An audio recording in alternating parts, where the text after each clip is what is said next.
Welcome to A edu. और ए edu में सभी लोगों का स्वागत है। तो हम लोग करंट अफेयर्स के सेशन में राष्ट्रीय घटनाक्रम को पढ़ रहे थे, नेशनल इवेंट को। और इस वीडियो में हम लोग बहुत ही इम्पोर्टेंट घटनाक्रम को देखने वाले हैं। फिल्म फेयर अवार्ड 2021 मिला। फिल्म फेयर अवार्ड 2021 अभी मिला है। तो मार्च के महीने में यह मिला है फिल्म फेयर अवार्ड। तो किसे किसे मिला है, कौन कौन से फिल्म के क्षेत्र में, तो इसे हम लोग देखेंगे। यहाँ से प्रश्न आने की संभावनाएं बहुत ही ज़्यादा है। तो सबसे पहले फिल्म फेयर अवार्ड के बारे में देखें कि इसकी शुरुआत कब हुई। तो 1954 ईस्वी में 1954 ईस्वी में फिल्म फेयर अवार्ड की शुरुआत हुई। कब? जब राष्ट्रीय फिल्म पुरस्कार की स्थापना हुई। तो 1954 में ही राष्ट्रीय फिल्म पुरस्कार की स्थापना हुई और इसी साल फिल्म फेयर अवार्ड की भी शुरुआत हुई। याद रखेंगे, वर्ष 2021 में जो फिल्म फेयर अवार्ड मिला, कितने तारीख को मिला? तो 27 मार्च 2021 को इसका आयोजन किया गया। तो 27 मार्च 2021 को इस फिल्म फेयर अवार्ड का आयोजन किया गया। यह जो 2021 में फिल्म फेयर अवार्ड था, यह बहुत इम्पोर्टेंट है कि कौन सा अवार्ड था। तो 66वां फिल्म फेयर अवार्ड था। तो 2021 में यह 66वां फिल्म फेयर अवार्ड था। इस अवार्ड में साल 2020 के फिल्म का सम्मान मिला। तो इस अवार्ड में साल 2020 के फिल्म को सम्मान मिला, अर्थात इस अवार्ड में जो फिल्म 2020 में रिलीज हुई थी उन्हीं फिल्मों को क्या मिला? तो काफ़ी सम्मान मिला। याद रखेंगे कि 2020 के फिल्मों को काफ़ी सम्मान मिला। तो कौन कौन सी फिल्म को कौन कौन से एक्टर या एक्ट्रेस को पुरस्कार मिला? तो सबसे पहले बेस्ट फिल्म का अवार्ड किसे मिला? थप्पड़ को। बेस्ट फिल्म का अवार्ड किसे मिला? तो थप्पड़ को मिला। इंपॉर्टेंट है, वेरी वेरी इंपॉर्टेंट कि बेस्ट फिल्म का अवार्ड मिला थप्पड़ को। बेस्ट डायरेक्टर का अवार्ड किसे मिला? तो ओम राउत को। किस फिल्म के लिए? तानाजी द अनसॉन्ग वॉरियर के लिए। तो बेस्ट डायरेक्टर, सर्वश्रेष्ठ निर्देशक का पुरस्कार ओम राउत को मिला। किस फिल्म के लिए? तो Tanaji the unsung warrior. Best film critics के क्षेत्र में, तो क्रिटिक्स के क्षेत्र में बेस्ट फिल्म का अवार्ड किसे मिला? तो एब ओलोय ऊ को बेस्ट फिल्म क्रिटिक्स के क्षेत्र में मिला। एक बेहद सबसे इंपॉर्टेंट, बेस्ट एक्टर का पुरस्कार किसे मिला? मेल अर्थात पुरुष। तो बेस्ट एक्टर का पुरस्कार किसे मिला? पुरुष के क्षेत्र में इरफान खान को मरणोपरांत मिला। याद रखेंगे किस फिल्म के लिए? तो इनकी आखिरी फिल्म अंग्रेजी मीडियम के लिए। तो बेस्ट एक्टर मेल के लिए किसे पुरस्कार मिला, अर्थात पुरुष के लिए? तो इरफान खान को मिला मरणोपरांत। किस फिल्म के लिए? तो अंग्रेजी मीडियम, जो कि इरफान खान की आखिरी फिल्म थी। बेस्ट एक्टर्स क्रिटिक्स के क्षेत्र में, तो क्रिटिक्स के क्षेत्र में बेस्ट एक्टर का पुरस्कार किसे मिला? तो अमिताभ बच्चन को मिला। किस फिल्म के लिए? गुलाबो सिताबो के लिए। तो बेस्ट एक्टर क्रिटिक्स का पुरस्कार किसे मिला? तो अमिताभ बच्चन को मिला फिल्म गुलाबो सिताबो के लिए। Best actor in a leading role female. याद रखेंगे, best actor in a leading role female का पुरस्कार किसे मिला? तो तापसी पन्नू, थप्पड़ में। तो फिल्म थप्पड़ के लिए तापसी पन्नू को best actor in a leading role का पुरस्कार मिला फीमेल के क्षेत्र में। बेस्ट एक्ट्रेस क्रिटिक्स के क्षेत्र में किसे मिला? तो क्रिटिक्स के क्षेत्र में बेस्ट एक्ट्रेस का पुरस्कार किसे मिला? तिलोत्तमा सोम। किस फिल्म में? सर में। फिल्म सर के लिए तिलोत्तमा सोम को बेस्ट एक्ट्रेस क्रिटिक्स का पुरस्कार मिला। याद रखेंगे। पुरुष के लिए बेस्ट सपोर्टिंग एक्टर का पुरस्कार किसे मिला? तो बेस्ट सपोर्टिंग एक्टर पुरुष का खिताब किसे मिला? तो सैफ अली खान को मिला।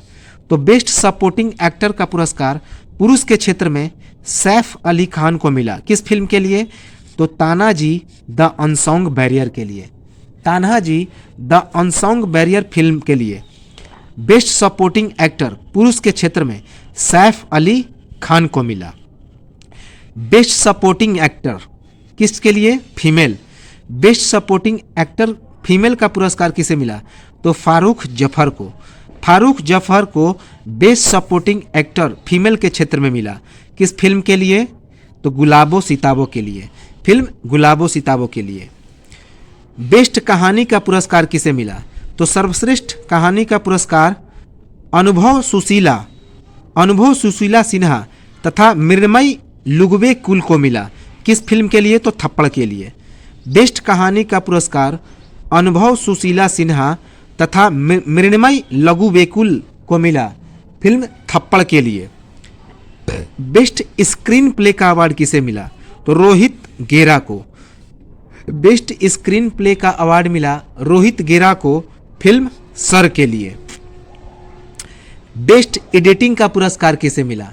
तो बेस्ट एडिटिंग का पुरस्कार मिला जूही चतुर्वेदी को। बेस्ट एडिटिंग का पुरस्कार जूही चतुर्वेदी को मिला फिल्म गुलाबो सिताबो के लिए। किस फिल्म के लिए? तो गुलाबो सिताबो के लिए। बेस्ट डेब्यू डायरेक्टर का पुरस्कार किसे मिला? तो बेस्ट डेब्यू डायरेक्टर का पुरस्कार राजेश कृष्णन को मिला। किस फिल्म के लिए? तो लूट केस के लिए। तो बेस्ट डेब्यू डायरेक्टर का पुरस्कार राजेश कृष्णन को मिला फिल्म लूट केस के लिए। बेस्ट डेब्यू फीमेल का पुरस्कार किसे मिला? तो बेस्ट डेब्यू फीमेल का पुरस्कार अलाया एफ को मिला। अलाया एफ किस फिल्म के लिए? तो जवानी जाने मन के लिए। अलाया एफ को जवानी जाने मन के लिए बेस्ट डेब्यू फीमेल का पुरस्कार मिला। बेस्ट म्यूजिक का पुरस्कार किसे मिला? तो प्रीतम को मिला। किस फिल्म के लिए? तो लूडो के लिए। तो बेस्ट म्यूजिक का पुरस्कार मिला प्रीतम को। किस फिल्म के लिए? लूडो के लिए। बेस्ट लिरिक्स का पुरस्कार किसे मिला? तो गुलजार को। किस फिल्म के लिए? तो छपाक के लिए। बेस्ट लिरिक्स का पुरस्कार गुलजार को मिला फिल्म छपाक के लिए।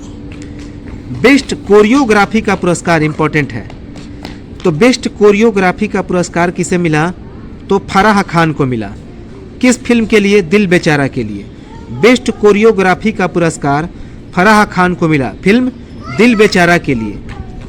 बेस्ट कॉस्ट्यूम डिजाइन का पुरस्कार किसे मिला? तो वीर कपूर ई को। किस फिल्म के लिए? दिल बेचारा के लिए।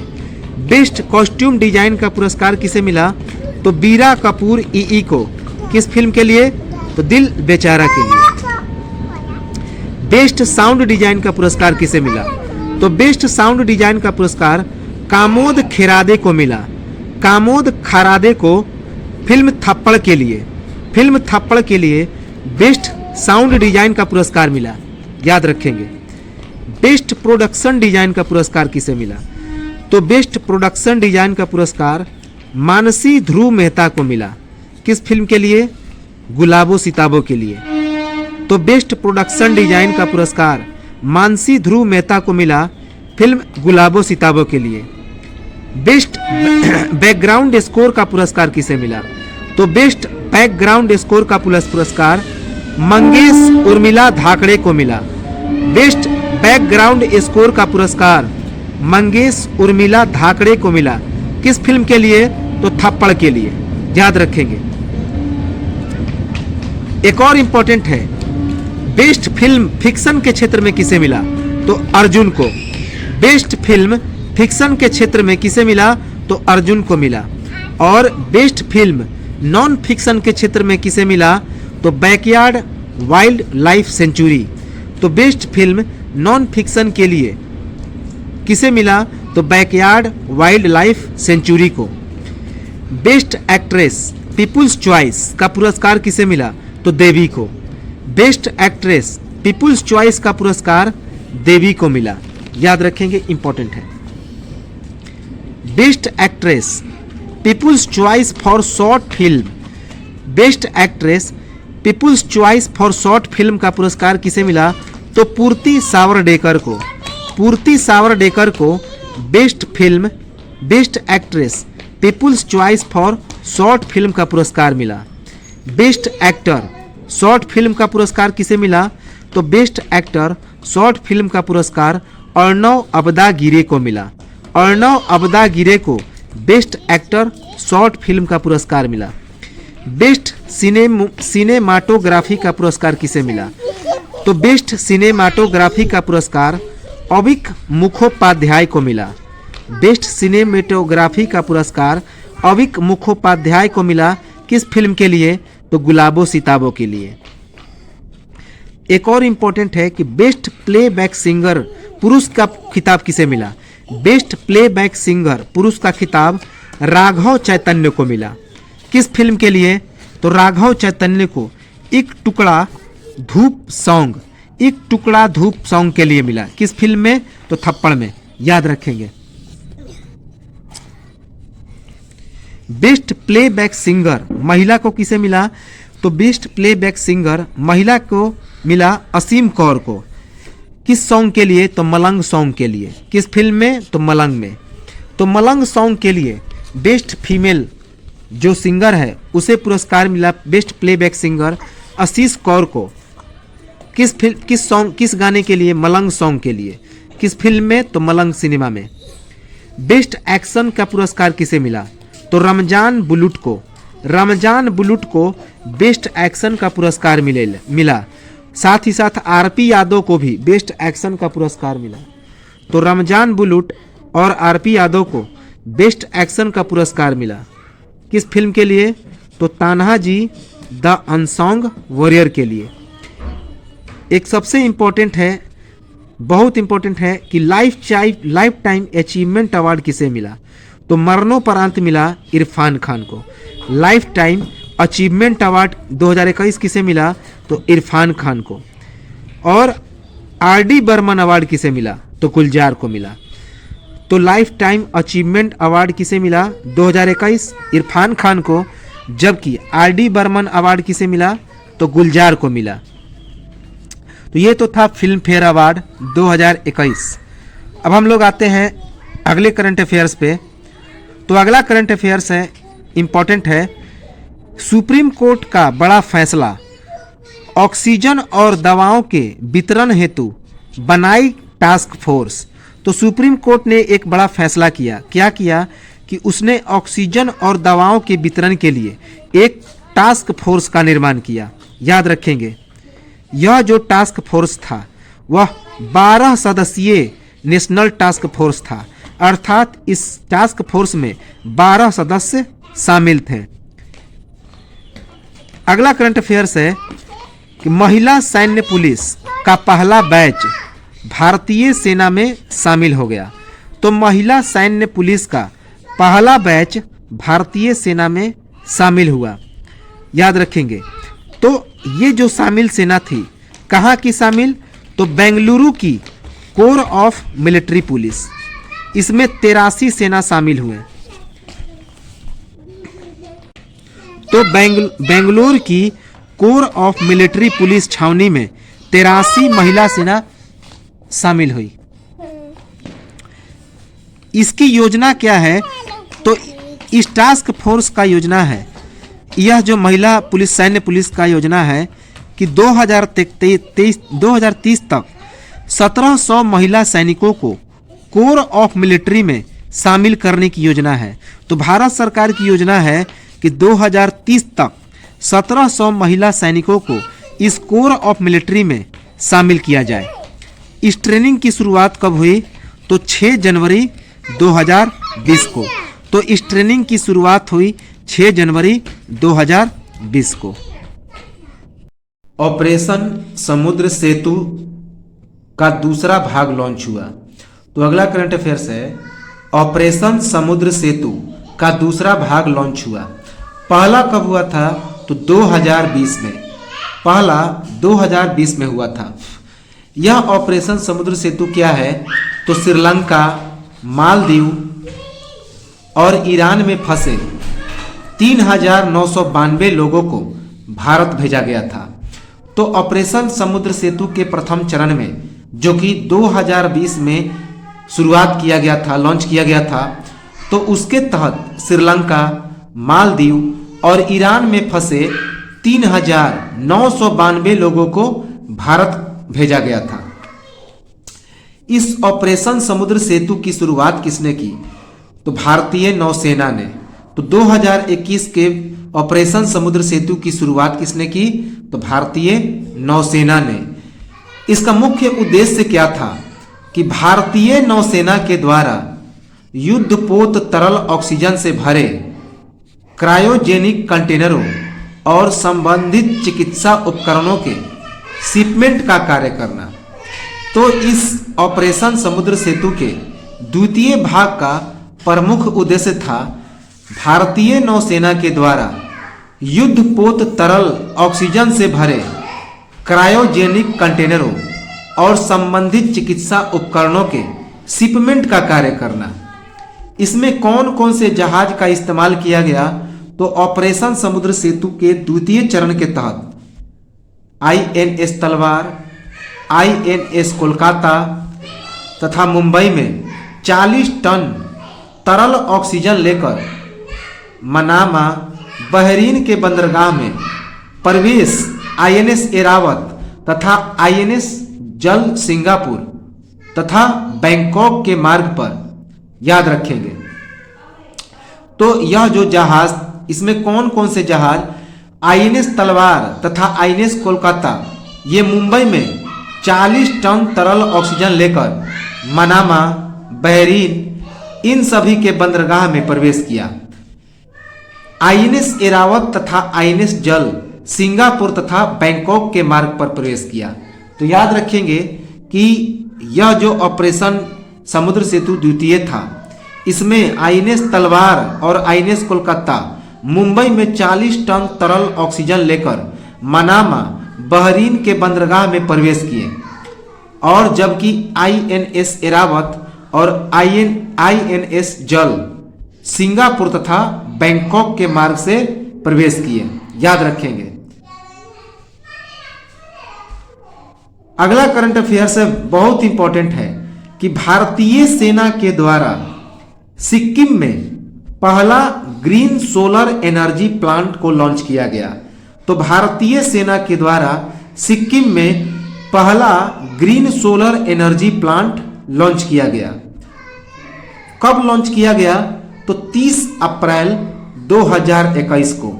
30 अप्रैल 2021, चूंकि हम लोग जानते हैं कि 30 अप्रैल पृथ्वी दिवस है, तो 30 अप्रैल को पृथ्वी दिवस के अवसर पर भारतीय सेना के द्वारा सिक्किम में पहला green solar energy plant launch किया गया। इसका मुख्य उद्देश्य क्या था? तो सैनिक दलों के लिए नवीकरणीय ऊर्जा का दोहन। तो इसका मुख्य उद्देश्य था सैनिक दलों के लिए नवीकरणीय ऊर्जा का दोहन करना। इस प्लांट की ऊंचाई कितनी है? तो 16,000 फीट। इस प्लांट की ऊंचाई है 16,000 फीट। इस प्लांट की जो क्षमता है वह 56 केवी एम्पियर का है। तो इस प्लांट की क्षमता 56 केवी एम्पियर है। यह किस तकनीक से बनाया गया? तो वैनेडियम आधारित बैटरी के तकनीक से इसका निर्माण किया गया। तो वैनेडियम आधारित बैटरी के तकनीक का उपयोग करके इसका निर्माण किया गया। पूरा करने वाला जो सहयोगी संस्थान है, कौन है? तो IIT मुंबई। तो इसे पूरा करने वाला सहयोगी संस्थान कौन सा है? तो IIT मुंबई। IIT मुंबई के सहयोग से इसे लॉन्च किया गया। भारतीय सेना के द्वारा गो ग्रीन पहल के एक भाग के तौर पर जालंधर छावनी में एक सौर संयंत्र की भी शुरुआत की गई, जिसमें 3,176 स्वदेशी सौर ऊर्जा शामिल है और इनसे 1 मेगावाट सौर ऊर्जा का उत्पादन होता है। तो भारतीय सेना के द्वारा गो ग्रीन पहल के एक भाग के तौर पर जालंधर छावनी में एक सौर संयंत्र की शुरुआत की गई, जिसमें 3,176 स्वदेशी सौर ऊर्जा शामिल है और इनसे 1 मेगावाट सौर ऊर्जा का उत्पादन किया जाता है। अब थोड़ा हम लोग स्टैटिक जीके के अंतर्गत वैनेडियम के बारे में जाने। तो वैनेडियम क्या है? तो एक धातु है जो कि विद्युत का सुचालक होता है। तो यह वैनेडियम विद्युत का सुचालक धातु होता है। पहली बार भारत में कहां पाया गया? तो अरुणाचल प्रदेश में, जनवरी 2021 में। जनवरी 2021 में वैनेडियम को भारत में पहली बार अरुणाचल प्रदेश में पाया गया, याद रखेंगे। इसका सबसे बड़ा उत्पादक देश कौन है? तो चाइना है। तो वैनेडियम का सबसे बड़ा उत्पादक देश कौन है? तो चीन है। यह एक संक्रमणकालीन धातु है। तो वैनेडियम क्या है? तो संक्रमणकालीन धातु है। भारत पूरे विश्व में 4% वैनेडियम का उपभोग करता है। तो पूरे विश्व का 4% वैनेडियम का उपभोग कौन करता है? तो भारत करता है, याद रखेंगे। अगला इंपॉर्टेंट करंट अफेयर्स है कि एक रेटिंग जारी किया गया, किसके द्वारा? तो स्टैंडर्ड एंड पुअर के द्वारा। तो standard and poor global rating जारी किया गया। Standards and poor global ratings जारी किया गया। इसमें जीडीपी का अनुमान क्या लगाया गया? तो वित्त वर्ष 2022 के लिए 9.8%। तो standard and poor global rating जारी किया गया, वैश्विक रेटिंग जारी किया गया, जिसमें क्या कहा गया? स्टैंडर्ड एंड पुअर ने कहा कि वित्त वर्ष 2022 के लिए जो पूरे विश्व का जीडीपी होगा वह कितना होगा? तो 9.8% होगा। यह रेटिंग्स कब जारी की गई? तो 5 मई 2021 को जारी की गई। तो स्टैंडर्ड एंड पुअर के द्वारा यह जो रेटिंग जारी की गई, कब जारी की गई? तो 5 मई 2021 को। 9.8 रहने का कारण क्या था? कि कोरोना की दूसरी लहर, कोरोना की दूसरी लहर के कारण इसकी रेटिंग में कमी आई है। तो यही इसका कारण बताया गया।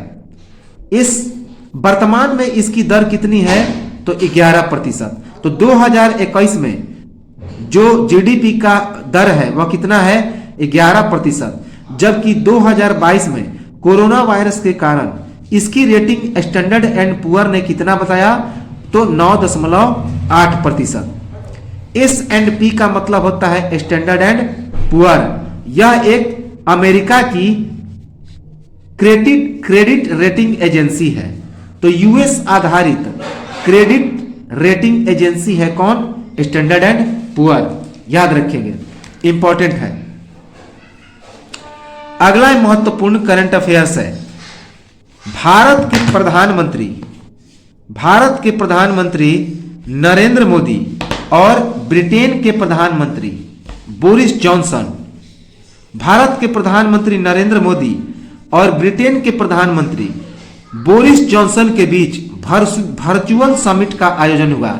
अर्थात आभासी जो मीटिंग होता है, कोरोना वायरस के कारण वर्चुअल मीटिंग का आयोजन किया गया, अर्थात आभासी शिखर सम्मेलन हुआ। किसके किसके बीच? तो भारत के प्रधानमंत्री नरेंद्र मोदी और ब्रिटेन के प्रधानमंत्री बोरिस जॉनसन के बीच। वर्चुअल समिट का मतलब होता है आभासी शिखर सम्मेलन, अर्थात जो वीडियो कॉन्फ्रेंसिंग से जो मीटिंग होती है उसे ही वर्चुअल समिट कहते हैं। कब हुआ?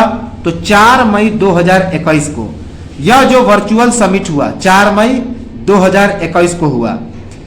इसका मुख्य उद्देश्य क्या था? तो बहुआयामी राजनीतिक संबंध में वृद्धि, रोड मैप 2030, कोविड महामारी, road map, people to people relationship, व्यापार और समृद्धि, रक्षा और सुरक्षा, जलवायु कार्रवाई और स्वास्थ्य सेवा, इन सभी विषयों पर क्या किया गया? तो रोड मैप 2030 का आंकड़ा के बारे में चर्चा किया गया।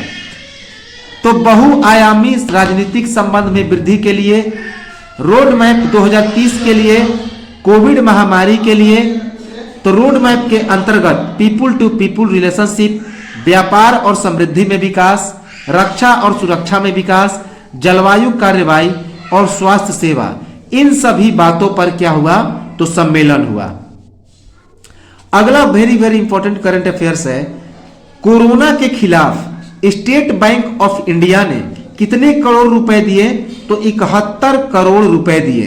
तो कोरोना के खिलाफ स्टेट बैंक ऑफ इंडिया ने 71 करोड़ रुपए की सहायता राशि दी। याद रखेंगे कि कोरोना के खिलाफ स्टेट बैंक ऑफ इंडिया ने कितने करोड़ रुपए दिया? तो 71 करोड़ रुपए दिया। अब ये क्यों दिया? तो 1000 बेड वाला अस्पताल बनाने के लिए। याद रखेंगे, साथ ही साथ जिसमें 1000 बेड वाला अस्पताल बनाने के लिए 30 करोड़ रुपया भी शामिल था। तो इस 71 करोड़ में 1000 बेड वाला अस्पताल बनाने के लिए 30 करोड़ रुपए भी शामिल था। अब हम लोग जो केरल और तमिलनाडु में विधानसभा चुनाव हुआ तो उसमें हम लोग देखें कि केरल में एलडीएफ को मिली बड़ी जीत। तो केरल में किसकी सरकार बनी? एलडीएफ की सरकार बनी। किस चुनाव में? विधानसभा चुनाव 2021 में। यह इसकी दूसरी जीत थी पूर्ण बहुमत से। तो पूर्ण बहुमत से एलडीएफ की यह दूसरी जीत थी। याद रखेंगे कि केरल में विधानसभा के चुनाव में एलडीएफ ने दूसरी बार पूर्ण बहुमत से जीत प्राप्त की। एलडीएफ का मतलब होता है लेफ्ट डेमोक्रेटिक फ्रंट। तो एलडीएफ का मतलब होता है लेफ्ट डेमोक्रेटिक फ्रंट। इसमें इसे कुल कितनी सीट हासिल हुई? तो 97। तो कुल 140 सीट के चुनाव में एलडीएफ को 97 सीट हासिल हुई। याद रखेंगे। इसका रिजल्ट कब निकला? तो 2 मई 2021 को। 2 मई 2021 को इसका रिजल्ट निकला। जबकि यूडीएफ को कितने सीट पर विजय मिला? तो 41 सीट पर। तो यूडीएफ को 41 सीटों पर विजयी घोषित किया गया। मुख्यमंत्री कौन बने? तो पिनाराम विजयन। तो इस जीत के साथ मुख्यमंत्री बने केरल के पिनाराई विजयन, जो कि पहले भी थे। अगला करंट अफेयर्स है तमिलनाडु विधानसभा चुनाव। तो तमिलनाडु विधानसभा चुनाव, इसमें 10 साल बाद डीएमके की वापसी हुई। तो डीएमके की वापसी हुई 10 साल बाद। तो एक बार फिर से डीएमके की सरकार बनी तमिलनाडु विधानसभा चुनाव 2021 में।